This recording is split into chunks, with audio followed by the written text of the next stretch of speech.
Halo pemirsa, bagaimana kabar Anda hari ini? NTMC Redaksi kembali hadir bersama saya Bribtu Rizka. Untuk mengawali jumpa kita kali ini, tim redaksi sudah menyiapkan 5 berita utama dengan sejumlah informasi yang aktual dan terpercaya yang akan kami sajikan untuk Anda.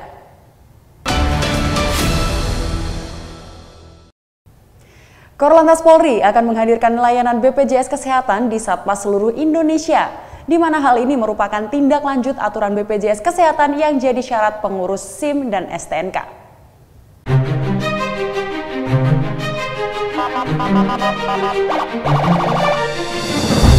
Korlantas Polri Irjen Pol Firman Santiabudi menjelaskan kehadiran layanan BPJS Kesehatan di Satpas mempermudah masyarakat, khususnya dalam menerima pelayanan publik. Adapun aturan BPJS Kesehatan menjadi syarat mengurus SIM dan STNK, diteken Presiden Joko Widodo dalam Inpres nomor 1 tahun 2022 tentang pengurusan SIM dan STNK di Indonesia.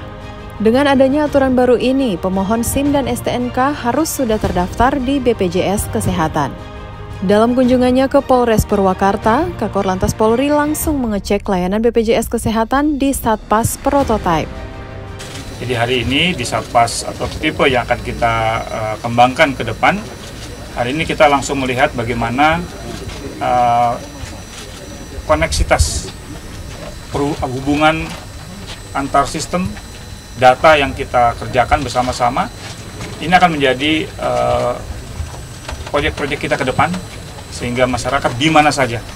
Sehingga kalau pada kesempatan hari ini kami boleh menghimbau, aktifkan segera BPJS Anda, sehingga Anda juga akan memperoleh kesempatan untuk dilayani dengan lebih baik, dengan lebih cepat pada sentra-sentra pelayanan publik lainnya, termasuk SIM dan STNK pada kepolisian. Terima kasih. Irjen Pol Firman Santiabudi mengatakan, kehadiran layanan tersebut menjadi proyek Korlantas bersama stakeholder ke depan. Korlantas Polri mengajak masyarakat mendaftar BPJS Kesehatan, selain bisa mendapatkan layanan kesehatan dengan mudah, BPJS Kesehatan juga mempermudah masyarakat mendapat pelayanan publik lain. Dari Purwakarta, Jawa Barat, Tim Liputan NTMC Polri. Dirgakum Korlantas Polri mengatakan penyebab kecelakaan masih diselidiki. Dengan teknologi yang dimiliki Korlantas Polri, pengemudi truk telah diamankan Polres Metro Kota Bekasi untuk dimintai keterangan. Direktur Penegakan Hukum Korlantas Polri Brigjen Pol Aan Suhanan meninjau langsung lokasi terjadinya kecelakaan maut yang menewaskan 10 orang di Jalan Raya Sultan Agung, Bekasi, Jawa Barat. Brigjen Pol Aan Suhanan mengatakan bahwa penyebab kecelakaan masih akan diselidiki dengan teknologi yang dimiliki Korlantas Polri sehingga dapat mengetahui pasti sebelum dan ketika terjadinya kecelakaan tersebut.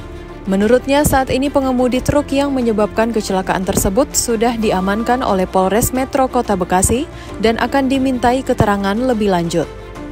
Nah, kita masih selidiki, ya. Ada masih banyak kemungkinan. Bisa human error, bisa gagal rem, ya. Itu bisa. Nanti setelah olah TKP, setelah penyelidikan, baru kita tahu, kita simpulkan penyebabnya. Akibat dari insiden tersebut, 10 orang meninggal dunia, 7 dibawa ke RSUD Kota Bekasi, dan 3 di RS Ananda. Sementara itu, korban luka-luka 19 orang dilarikan ke RSUD Bekasi dan 4 orang di RS Ananda. Dari Bekasi, Jawa Barat, Tim Liputan NTMC Polri. Korps Lalu Lintas Polri dan BPJS Kesehatan melakukan pertemuan, membahas upaya untuk memastikan perlindungan kesehatan masyarakat melalui program Jaminan Kesehatan Nasional bagi setiap penduduk, khususnya dalam layanan pengurusan SIM dan STNK.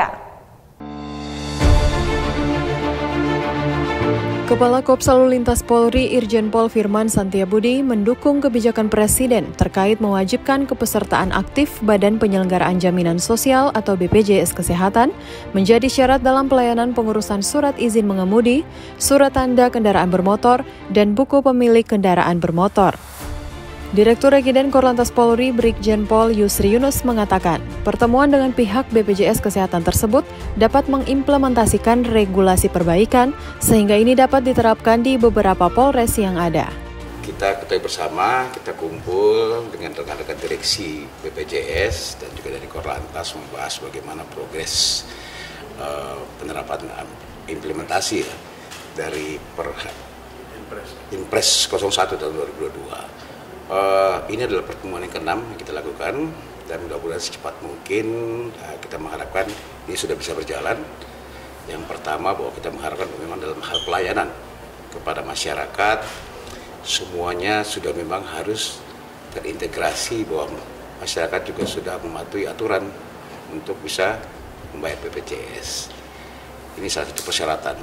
Regulasinya sudah kita perbaiki, mudah-mudahan secepatnya ini bisa selesai, tinggal kita aplikasi di lapangan. Brigjen Pol Yusri Yunus mengajak masyarakat untuk memahami kebijakan tersebut, sebab persyaratan BPJS ini akan membangun kepatuhan warga Indonesia. Turut hadir dalam rapat ini Brigjen Pol Purnawirawan Beni Gunawan, staf ahli Dirwas Rikal Siswandi, Deputi Bidang Pengawasan Pemeriksaan dan Pelayanan Hukum, Kisworo Deputi Bidang Perluasan Peserta, Muhammad Ma'ruf Asisten Deputi Pengawasan dan Pemeriksaan. Dari Jakarta, Tim Liputan NTMC Polri.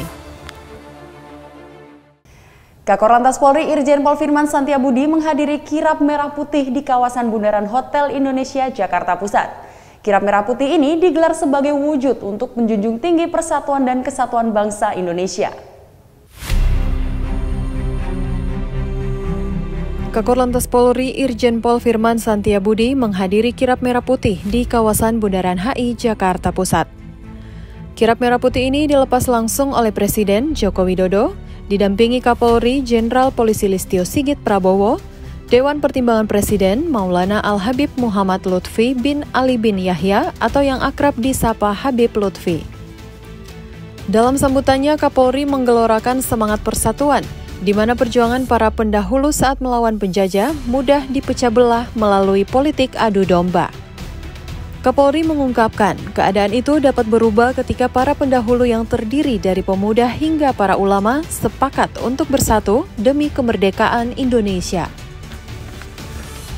Dengan persatuan dan kesatuan yang bersama-sama kita lakukan pada satu dari seluruh pelosok negeri, maka pada tanggal 17 Agustus 1945 dipimpin oleh Bung Karno dan Bung Hatta, kita menyatakan proklamasi kemerdekaan. Dan tentunya semangat itulah yang tentu harus terus kita jaga. Semangat persatuan dan kesatuan. Kita buktikan bahwa yang namanya Pancasila, yang namanya Negara Kesatuan Republik Indonesia, yang namanya bendera merah putih, yang namanya Garuda Pancasila, yang namanya Bhinneka Tunggal Ika, sampai saat ini tetap melekat di hati sanubari kita semua. Kirap merah putih ini membentangkan bendera merah putih di kawasan Bundaran HI mulai pukul 7 hingga 9 waktu Indonesia Barat. Kegiatan ini diikuti oleh lintas elemen mulai dari pemerintah, tokoh agama, tokoh bangsa, anggota TNI Polri, pemuda hingga mahasiswa. Pada kirap merah putih ini setidaknya ada 50.000 orang yang membentangkan bendera merah putih sepanjang 1.700 meter, mulai dari Silang Monas hingga Bundaran HI. Dalam acara tersebut terdapat beberapa rangkaian kegiatan, mulai dari parade kirap merah putih, pawai, doa lintas agama, tausiah kebangsaan, sambutan, pembacaan ikrar, hingga hiburan yang diisi dengan berbagai macam kebudayaan bangsa Indonesia. Dari Jakarta, Tim Liputan NTMC Polri. Korlantas Polri akan mendelegasikan sejumlah personil untuk bergabung ke Polda Bali dalam rangka mengamankan pelaksanaan side event yang merupakan rangkaian dari G20. Selain itu, Korlantas Polri juga membekali personil dengan kendaraan operasional baik roda 4 maupun roda 2 untuk menunjang pelaksanaan pengalaman selama di Bali.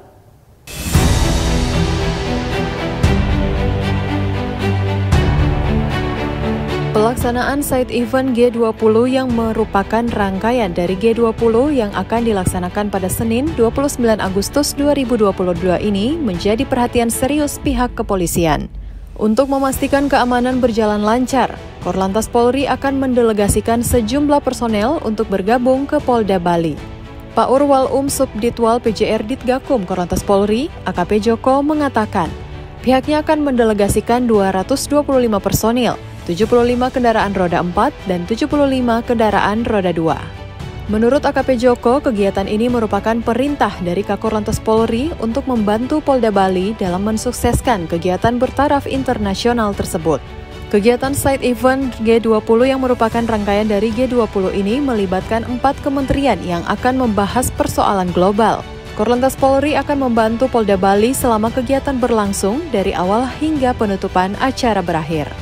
Berangkat rombongan side event rangkaian G20 yang mana akan dilaksanakan pada tanggal 29 hari Senin, itu meliputi 225 personil, 75 mobil, kendaraan roda 4 dengan 75 kendaraan roda 2. Nah, kami melaksanakan tugas berdasarkan perintah dari Bapak Kakor Lantas Polri untuk kegiatan tersebut membackup Polda Bali. Yang mana kegiatan tersebut ada 4 kementerian. Ini termasuk rangkaian daripada G20. Untuk rangkaian berikutnya ini juga akan ada lagi, tapi entah kapan kita belum tahu. Yang jelas untuk sekarang ini side event ini kita laksanakan. Lebih lanjut, AKP Joko mengatakan, para personel ini nantinya akan diberangkatkan melalui jalur darat melalui Jakarta, Surabaya, dan selanjutnya menuju ke Bali, khususnya Nusa Dua, untuk melaksanakan tugas pada hari Senin dan bergabung dengan Polda lainnya, termasuk Jawa Tengah, Jawa Timur, dan Polda Bali. Dari Jakarta, Tim Liputan NTMC Polri. Baik pemirsa, berita tadi sekaligus menutup perjumpaan kita kali ini. Selalu simak informasi aktual dan informatif dari redaksi NTMC Channel Korlantas Polri yang kami himpun untuk Anda. Dan pemirsa, segera laporkan kejadian-kejadian lalu lintas yang terjadi dalam bentuk video maupun foto, mention Instagram @NTMC Polri disertai dengan hashtag lapor NTMC. Dan untuk informasi seputar lalu lintas terkini, call center kami siap melayani Anda di 1500669 atau melalui SMS Center di 9119. Saya Bribtu Rizka, tertib berlalu lintas menyelamatkan anak bangsa. Salam presisi.